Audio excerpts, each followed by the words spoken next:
উনাদিকে খেয়াল আইছে না আইতে পারে ভাই ভিডিও হচ্ছে নাকি? হ্যাঁ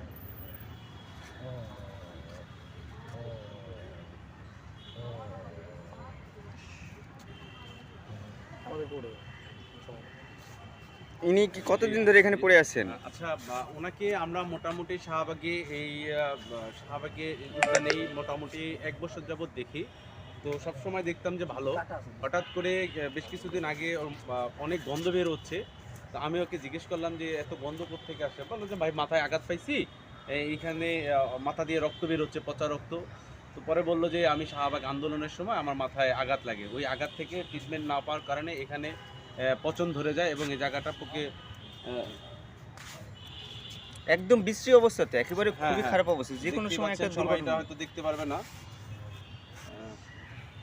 তো আমরা আজকে এই যে মেয়েরা আছে, আমি রাকিব, আমরা আপা আছে আমাদের সাথে, হ্যাঁ।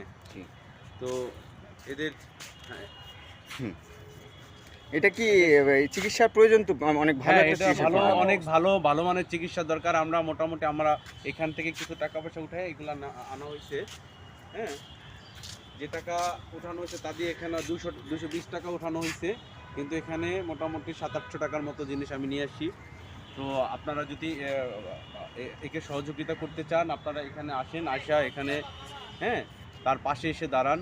তার অনেক বড় ট্রিটমেন্ট দরকার, তাকে মেডিকেলে অ্যাডমিট করতে হবে এবং মেডিকেলে অ্যাডমিট করতে গেলে যা হবে তা হচ্ছে এখানে এই মুহূর্তে মেডিকেলে নেওয়া যাচ্ছে না, তাকে এমন একটা জায়গায় রাখতে হবে, রেখে আমরা তাকে 7 দিন টানা 7 দিন ড্রেসিং করার পরে পরিষ্কার করে তাকে মেডিকেলে নেওয়ার উপযুক্ত করে আমরা মেডিকেলে নিতে চাচ্ছি। আপনারা যদি যার অবস্থান থেকে যদি একটু সহযোগিতা করেন, হ্যাঁ, কারো যদি ফ্রি জায়গা থাকে তাকে নেওয়ার ব্যবস্থা করলে অনেক ভালো হবে। ধন্যবাদ সকলকে।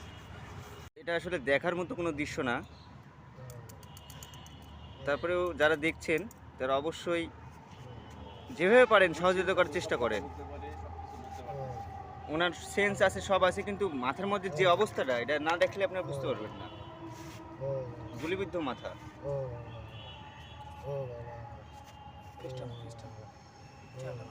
মামা একটু এদিকে তাকাও মামা। মাথাটা তোলো তো দোষ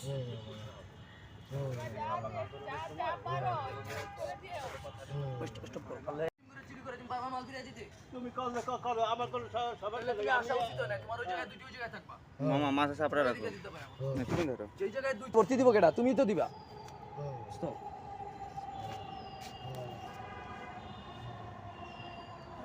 শুয়ে পড়ো, বিছনায় আসো। আচ্ছা ঠিক আছে।